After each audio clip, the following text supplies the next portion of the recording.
بسم اللہ الرحمن الرحیم۔ آخرت پر ایمان کیسا؟ مومن کو اللہ سے ملاقات کا ایسا پکا یقین ہوتا ہے کہ وہ آخرت کے منظر کا دنیا ہی میں مناسبت کرتا ہے، جسے ایک صحابہ حضرت عمیرہ بن الحمام رضی اللہ عنہ کا واقعہ۔ جب رسول صلی اللہ علیہ وسلم نے جنگ میں بدر مشرکین کو قریب ہوتا دیکھا تو فرمایا کہ یہ جنت کی طرف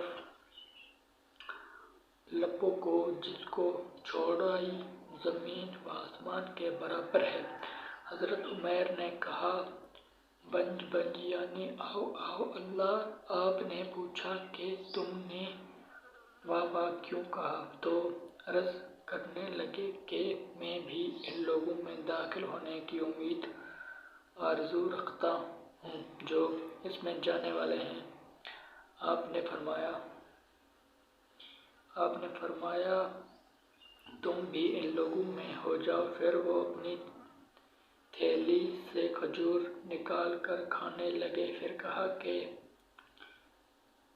اگر میں ان میرے کھجوروں کو کھانے تک زندہ رہوں تو یہ بڑی لمبی زندگی ہے۔ یہ کہہ کر وہ لڑ کر شہید ہو گیا۔ یہ مطلب ہے کہ آخرت کا ایسا یقین تھا کہ کھجور کے کھانے تک وقت بھی ان کو اس دنیا میں زیادہ اور طویل لگ رہا تھا، اور اس کے مقابلے میں ان کو جنت بالکل سامنے نظر آ رہی تھی، گویا کہ وہ آنکھوں سے اسے دیکھ رہے ہیں۔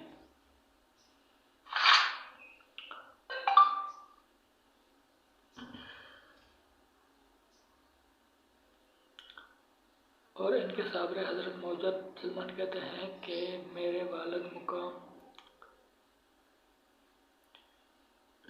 ساتھ رہے جیسے یہاں 7 سال رہے، اور کہنے لگے کہ ایسا تو ہوتا سکتا ہے تیرے ساتھ آؤ، ہاں اتنا کرو کہ تجھے نہایت ڈھال دے، پھر اس کے بعد تجھ کو اٹھانے جاؤں تو قبر میں تجھے پہنچا کر اس کے بعد واپس آ جاؤ۔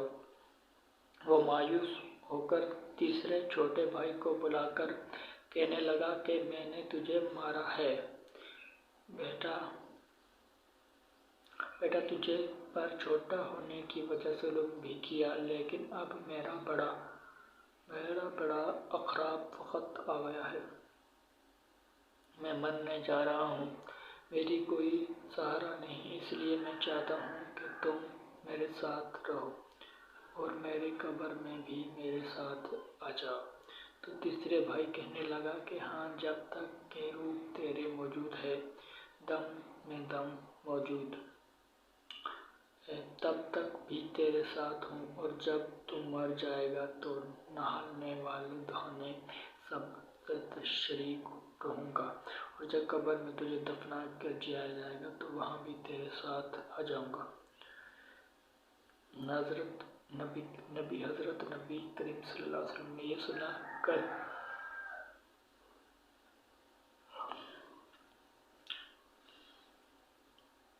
سنا کر پوچھا کہ تم کو سمجھ میں آیا کہ یہ 3 بھائی کون تھے؟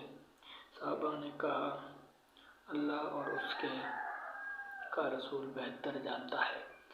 آپ نے فرمایا، ایک آدمی کا پہلا بھائی، اس سے مال دولت مراد۔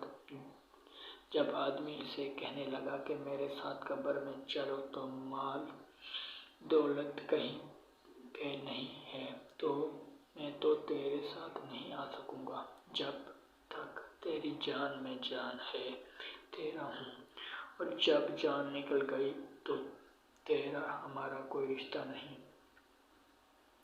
روح نکلتی ہے، مال تو کسی اور کا ہو جاتا ہے، اور دوسرے لوگ ہڑپ کرنے کو تیار بیٹھے رہتے ہیں۔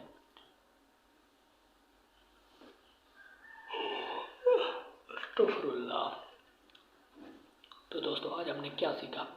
تو دوستو، یہ دنیا فانی ہے، کیونکہ اگر آپ کے پاس پیسہ ہے نا، تو کبھی جب آپ وفات پا جائیں گے اس دنیا سے مل کے، پہنچ کر جائیں گے تو وہ کسی اور کا آ جائے گا، کیونکہ یہ دنیا کسی کی نہیں ہے، کیونکہ ایک دن سب کو مرنا ہے، کیونکہ مرنا ہی سب کو ہے۔ یہ نہیں کہ میں اس دنیا سے کبھی مروں گا، نہیں، یہ صرف فانی دنیا ہے، اصل دنیا تو وہ ہے۔ تو اس لیے ہمیں جو بھی کرنا چاہیے اچھا کرنا چاہیے۔